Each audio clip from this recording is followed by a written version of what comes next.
You know, there's something pretty special about ice cream. Hmm. In a world where we disagree on, well, almost everything, it feels like ice cream is this great unifier, doesn't it? It really does. It cuts across everything. Exactly. Cultures, ages, you name it, nobody really argues about having ice cream.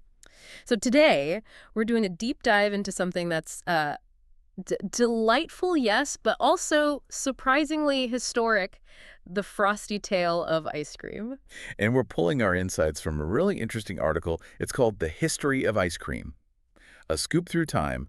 And get this, it's from Popular Beethoven magazine. Popular Beethoven magazine. I love that. Okay, so get ready because we're going on a journey, centuries of creamy goodness, ancient emperors, maybe some surprising And facts. yeah, even a link to a musical genius or two. So our mission, as always, is to really dig into this source, pull out the key nuggets for you, our listener. Yeah, we're not just looking at the what are we. We want to get into the why it matters, maybe connect some dots you wouldn't expect.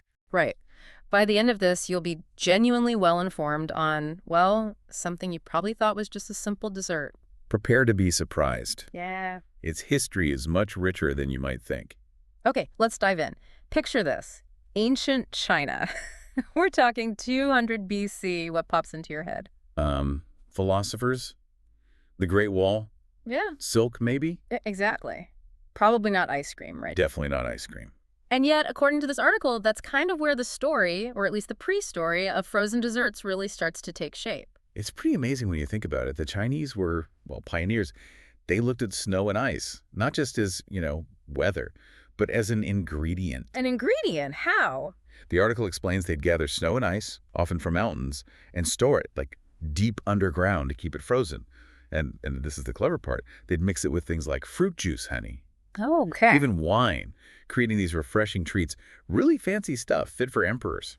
Wow, so like a closely guarded secret? Pretty much a royal delicacy. And it wasn't just China, though. Oh, Well, around the same time, or maybe a bit later, over in ancient Persia, you had something called falude. Falude. I think I've heard of that. Yeah, it's described as this really elegant ancestor of ice cream.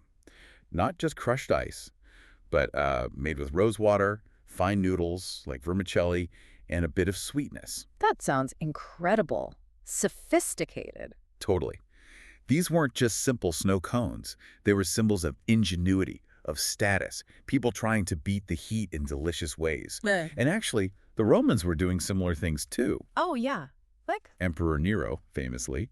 The article mentions he supposedly sent slaves running up mountains to get snow, Wow, just for a dessert. just for a dessert, which he then mixed with fruit and honey. It just shows how deep this craving for something cold and sweet really goes back. It's amazing the effort involved. So, okay, we have these ancient kind of exclusive treats enjoyed by emperors in China and Rome, fancy desserts in Persia. Mm. How does it get from that to, well, everywhere? The article brings up Marco Polo, right? That classic story. Yeah, the Marco Polo story is famous. Whether he single-handedly brought the idea back from China to Italy is, debated by historians. Ah, okay. But what's not debated is that Italy took the concept and absolutely transformed it. Big of the gelato. Gelato, Right. which is different. It's about technique and ingredients. Yeah. The Italians started using milk, cream, eggs, and crucially, they developed methods to churn it slower. Slower churning. What did that do? Less air gets whipped in. So you get that denser, richer, creamier texture, and the flavor's much more intense. That became the Italian signature. Ah, okay.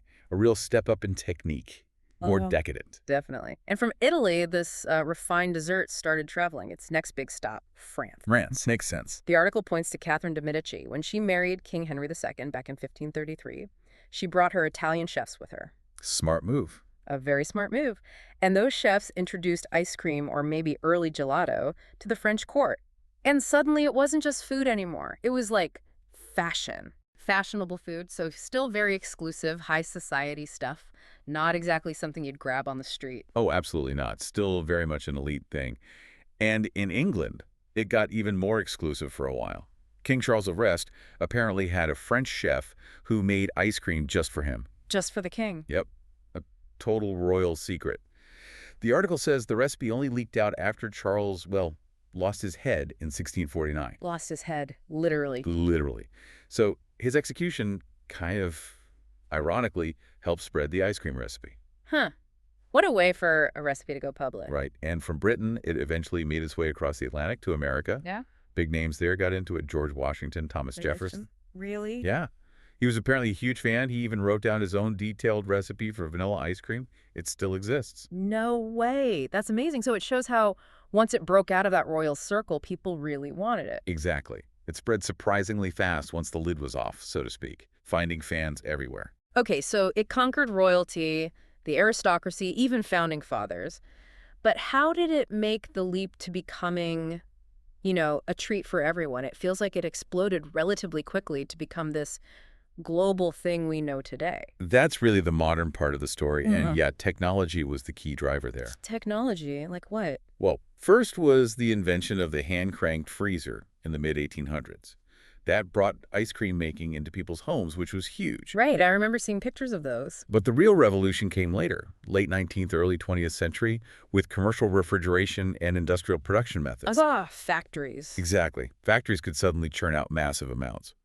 And better freezing and transport meant you could get it almost anywhere. That's when it truly became democratized. And now it's just everywhere. A global superstar. Undeniably. The article gives this great statistic for the U.S. The average American eats about 20 liters of ice cream per year. 20 liters? That's a lot. It is. The article paints this picture. Imagine a small bathtub filled with ice cream. That's roughly how much per person per year. Wow. Okay, that puts in perspective. It's not just a treat anymore. It's practically a staple food group for some. Pretty much. Yeah. And you see all the variations now. Soft serve, frozen yogurt, sorbetto, gelato, still going strong. It's all part of that same family tree. And flavor-wise, despite all the options, the old favorites still rule, don't they? They really do. Vanilla is consistently #1. Still, after all this time. Yep. Followed by chocolate, then usually strawberry. There's just something classic about them.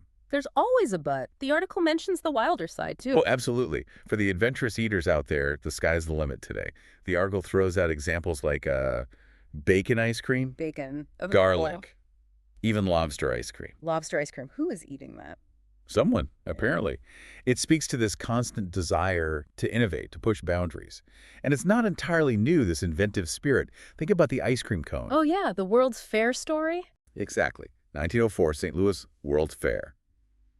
The story goes, an ice cream vendor ran out of dishes. Total disaster looming. Right. But he saw a waffle maker nearby, had a brainwave, they teamed up, rolled a waffle into a cone, popped the ice cream on top, and boom, edible container. Genius. Born out of necessity. Completely changed the game. Totally. It just shows that creativity around ice cream keeps going. The article even mentions things like avocado, charcoal, octopus ice cream. Octopus. Okay, you lost me at lobster, but octopus. Hey, who needs plain chocolate when you can have an adventure, right? I guess. Okay. So, let's connect this back. How does popular Beethoven magazine get into writing about lobster ice cream?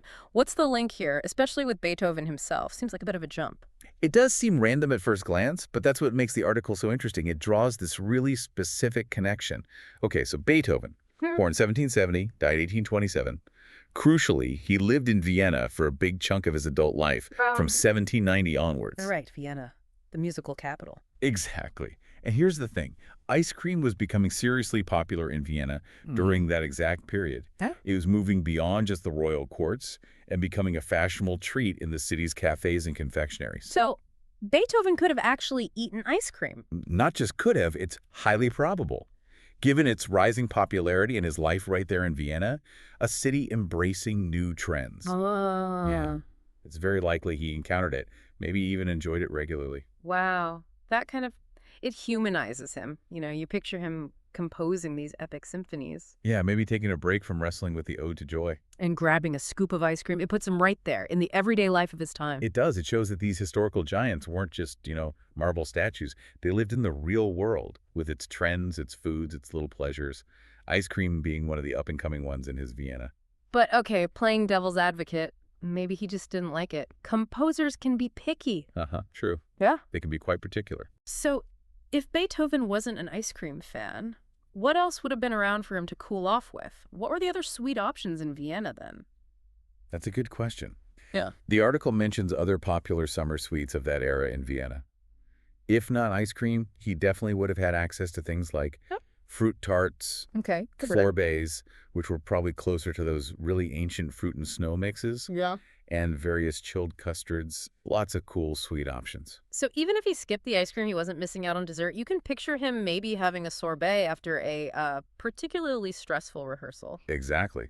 cooling off after arguing with his piano, maybe. It Oh, just reinforces that he was a person living through those times, enjoying the treats available, whatever his specific preference might have been. what an incredible story. We've gone from like snow pits in ancient China and Persia, To King Charles's secret stash the genius of Italian gelato, its arrival in America, at the bathtub scat. and connecting it all the way to Beethoven, possibly enjoying a scoop in Vienna. It really does show how this one dessert ties so much history and culture together. It really does. It's a fantastic lens to look through. It truly feels like a unifier. Absolutely. And this whole deep dive into ice cream's journey, from this exclusive, almost secret thing to this everyday global treat, it does make you wonder, doesn't it? Wonder what? Well, it raises this bigger question for all of us, I think. What other things in our daily lives do we just take for granted? Things that seem simple, but actually have these incredibly rich, surprising histories. Yeah. Like what else has hidden depths? Exactly. What connections are lurking behind, your morning coffee or the fabric in your clothes? How does something as seemingly simple as ice cream manage to link us across thousands of years, across different cultures? It reveals the shared human drive for, well, pleasure, for innovation, Hmm. maybe for a bit of adventure in a bowl. That's a great thought to end on. Look for the hidden stories in the everyday. Yeah. We really encourage you, our listeners, to think about that, what histories are hiding in plain sight in your own life. Thanks for joining us on this rather delicious deep dive.